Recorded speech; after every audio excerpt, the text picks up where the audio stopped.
我係 Vivek Marbani 阿 V，係一位懂得笑嘅表演者，會用英文同埋廣東話做表演，喺香港好多 show 㗎。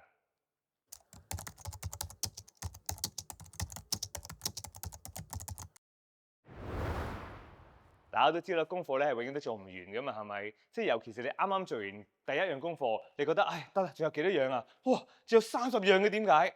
但係個遊戲唔係咁多喺度話日日要做晒嘅，其實係好多時候睇下可唔可以自己盡力去睇下有限制時間之中咧做到幾多份功課，之餘都學到幾多嘢啦。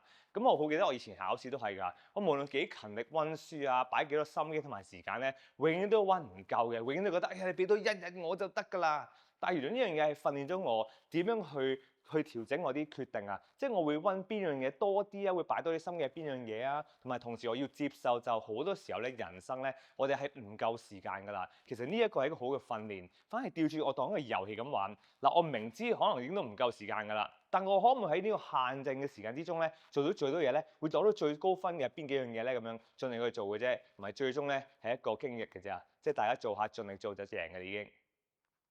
多咗嗰時嗰個悲劇咧，我花咗少時間諗通咗之後，就會成為一個喜劇。而今日嗰個喜劇就大家包括埋我可以一齊笑，就係咁簡單嘅咋。